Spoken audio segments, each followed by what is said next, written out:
Urwandiko Pawulo yandikiye Abakolosayi. Igice cya mbere.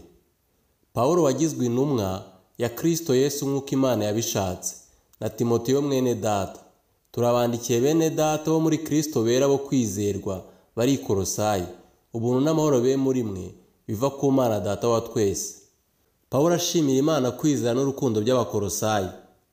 Dushima Imana se w'Umwami wacu Yesu Kristo uko tubasabiye iteka ryose, uko twumvise ibyo kwizera kwanyu mwizeye Kristo Yesu n'urukundo mukunda abera bose, kubw'ibyiringiro by'ibyo mwabikiwe mu ijuru, ibyo mwumvise kera mu ijambo ry'ukuri, ku butumwa bwiza bwabagezeho namwe, nk'uko bwageze no mu isi yose bukera imbuto bugakura, nk'uko no muri mwe bwazeze uhereye wa munsi mwumviyemo mukamenya ubuntu bw'Imana by'ukuri, nk'uko mwigishijwe na Epafura umugaragu mugenzi wacu dukunda, wababereye umukozi ukiranuka wa Kristo wo kubagaburira ibye, kandi watubwiye iby'urukundo rwanyu muheshwa n'umwuka.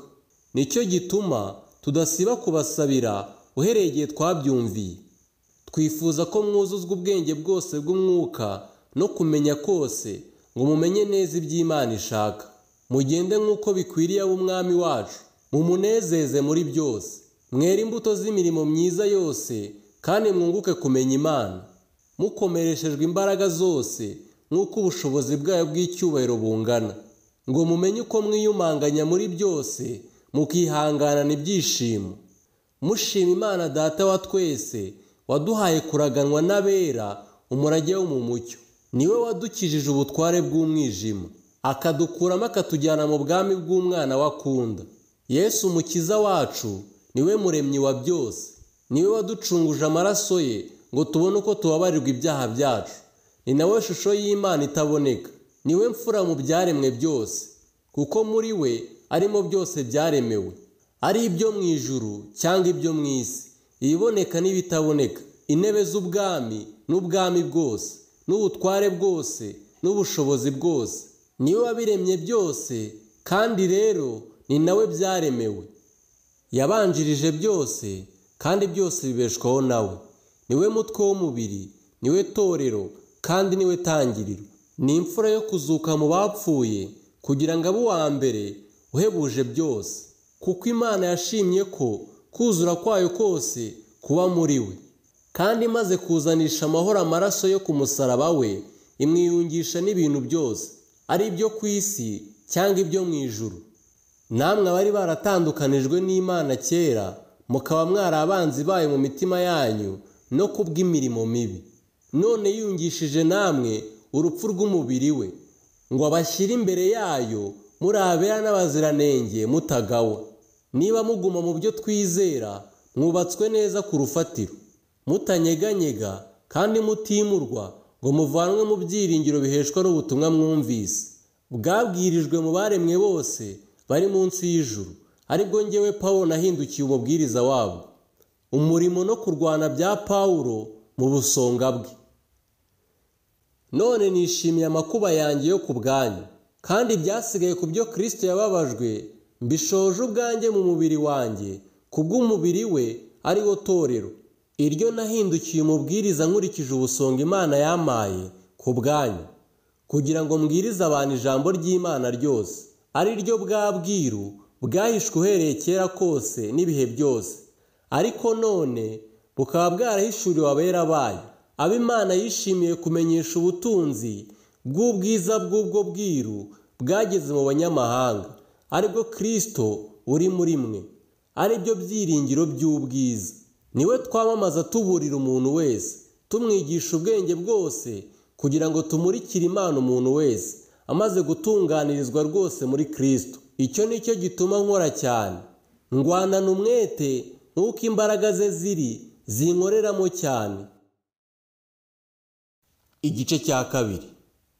Ndashaka ko mumenya uburyo mbarwanira intambara, mwebwe n'ab'i Lawodikiya ndetse n'abatarambona ku mubiri bose, kugira ngo imitima yabo ihumurizwe, ubwo bafatanirije hamwe mu rukundo, ngo bahabwe ubutunzi bwose bwo kumenya neza mu mitima yabo, bamenye ubwiru bw'Imana ari bwo Kristo. Muri we ni mu butunzi bwose bw'ubwenge no kumenya byahishwe. imbuzi ku byerekeye inyigisho z'ibinyoma. Mvugiye ibyo kugira ngo hatagira ubashukisha amagambo yoshye, kuko nubwo ntari kumwe namwe ku mubiri, ndi kumwe namwe mu mutima. Nishimira kandi mbona gahunda yanyu nziza n'uburyo mushikamye mu byo kwizera Kristo. Nuko rero, nk'uko mwakiriye Kristo Yesu Umwami wacu, aba ariko mugendera muri we, mushoreye imizi muri we kandi mwubatswe muri we, mukomejwe no kwizera nk'uko mwigishijwe, mufite ishimwe ryinshi risesekaye.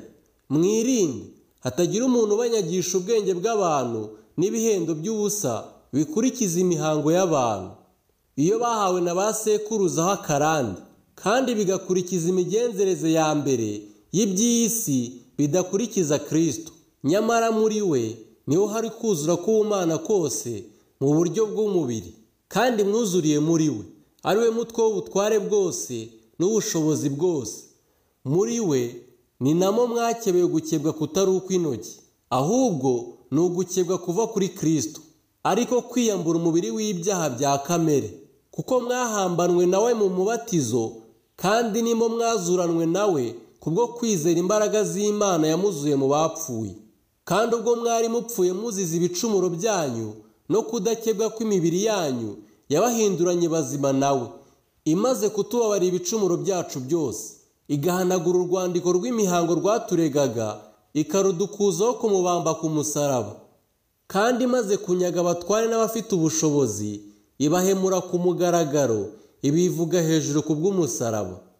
Nuko rero ntihakagire ubacira urubanza kubw'ibyo murya cyangwa ibyo munywa, cyangwa kubw'iminsi mikuru, cyangwa kubwo kuziririza imboneko z'ukwezi cyangwa amasabato, kuko ibyo ari igicucu cy'ibizaba, naho umubiri wabyo ufitwe na Kristo.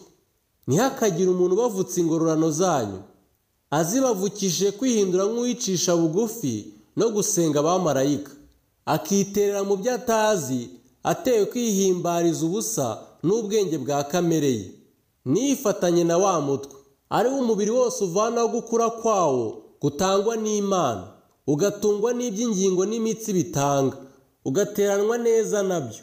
Nuko rero niba mwarapfanye na Kristo, mukaba mwarapfuye ku migenzereze ya mbere y'iby'isi, ni iki gituma mwemera kuyoboka amategeko y'imihango nk'aho mukiri ab'isi, ngo ntugafateho, ntugasogongereho, ntugakoreho? Kandi ibyo byose biba biheze iyo biriwe, mugakurikiza amategeko n'inyigisho by'abantu. Ni koko ibyo bisa n'aho ari iby'ubwenge, kugira ngo abantu bihimbire uburyo bwo gusenga, bigire nk'abicisha bugufi, bigomwe iby'umubiri. Nyamara nta mumaro bigira na hato wo kurwanya irari ry'umubiri. Igice cya gatatu.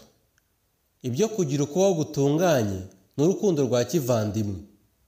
Nuko rero niba mwarazuranwe na Kristo, mujye mushaka ibiri hejuru, aho Kristo ari, yicaye iburyo bw'Imana. Mujye muhoza umutima ku biri hejuru, atari ku biri mu isi, kuko mwapfuye, kandi ubugingo bwanyu bukaba bwarahishanwe na Kristo mu Mana. Kandi ubwo Kristo ari we bugingo bwacu azerekanwa, namwe muzahera ko mwerekananwe nawe muri mu bwiza. Nuko noneho mwica ingeso zanyu z'iby'isi, gusambana no gukora ibiteye isoni, no kurigira no kurarikira, n'imyifurize yose ariyo gusenga ibigirwamana. Ibyo nibyo bizanira umujinya w'Imana abatumvira. Kandi namwe mwabigenderagamo kera, ubwo mwahoraga muri byo. Ariko none mwiyambura ibi byose: umujinya n'uburakari n'igomwa no gutukana, kandi ntihakagire amagambo ateye isoni aturuka mu kanwa kanyu.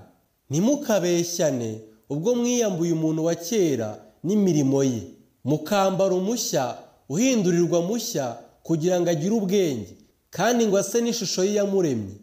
Aho ntihaba umugiriki cyangwa umuyuda, uwakebwe cyangwa utakebwe, cyangwa umunyeshyanga rigawa cyangwa umusikuti, cyangwa imbata cyangwa umudendezo, ahubwo Kristo ni byose kandi ari muri bose. Nuko nk'uko bikwiriye intore z'Imana zera kandi zikundwa, mwambara umutima w'imbabazi n'ineza, no kwicisha bugufi n'ubugwaneza no kwihangana. mwihanganirana kandi mubabarirana ibyaha, uko umuntu agize icyapfa n'undi, nk'uko umwami wacu yabababariye aba ariko namwe mubabarirana. Ariko ibigeretse kuri ibyo byose mwambara urukundo, kuko ari rwo murunga wo gutungana rwose. Mureke amahoro ya Kristo atwarire mu mitima yanyu, ayo mwahamagariwe kuba umubiri umwe, kandi mugire imitima ishima. Ijambo rya Kristo ribe muri mwe rigwiriye rifite ubwenge bwose. Mwigishanye, muhugurane muri zaburi n'indirimbo n'ibihimbano by'umwuka, muririmbirana Imana ishimwe mu mitima yanyu. Kandi icyo muzavuga cyose n'ibyo muzakora, mujye mubikora byose mu izina ry'Umwami Yesu, mushima Imana Data wa twese ku bw'uwo. Inshingano y'ab'urugo. Bagore, mugandukire abagabo banyu nk'uko bikwiriye abari mu Mwami wacu. Bagabo, namwe mukunda abagore banyu, nimubasharirire. Bana, mwumvire ababyeyi banyu muri byose, kuko ibyo ari byo Umwami ashima. Base, nimukarakaza abana banyu batazinukwa. Mbata, mwumvire ba shobuja bo ku mubiri muri byose, nimubakorere bakibahagarikiye gusa ngo muse n'abanezeza abantu, ahubwo mubakorere mutaryarya mu mitima yanyu, mwubaha Imana. Ibyo mukora byose mubikore mubikuye ku mutima, nk'abakorera shobuja mukuru badakorera abantu. Muzi yuko muzagororerwa nawe muhawe wa murage, kuko mukorera shobuja mukuru Kristo. Ariko ukiranirwa aziturwa nk'uko yakiraniwe, kandi ntihariho kurobanurwa ku butoni. Igice cya 4. Ba shebuja, mugirire imbata zanyu ibitunganye n'ibikwiriye, kuko muzi yuko namwe mufite shobuja uri mu ijuru. Mukomeze gusenga muba maso mushima, kandi natwe mudusabire kugira ngo Imana idukingure urugi rwo kuvuga ijambo ryayo, tuvuge ubwiru bwa Kristo ubwo nabohewe, kugira ngo mwerekane nk'uko nkwiriye kuvuga.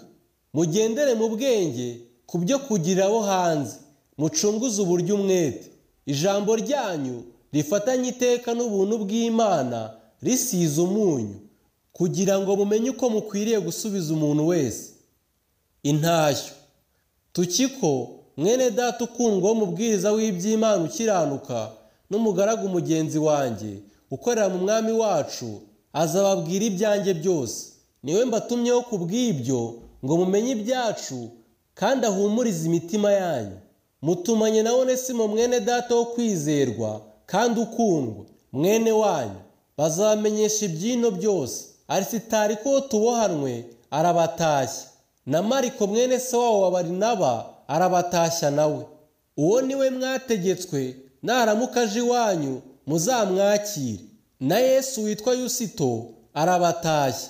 Abo nibo bonyine bo mu bakebwe bakorana nanjye kubw'ubwami bw'Imana, kandi bamaze umubabaro. Epafura mwene wanyu arabatashya, nawe ni imbata ya Kristo Yesu, ibarwanira iteka ikabasabira, kugira ngo muhagarare mushikamye kandi mutunganye rwose, mumenye neza mudashidikanya ibyo Imana ishaka byose. Ndi umugabo wo kumuhamya yuko abagirira umwete mwinshi.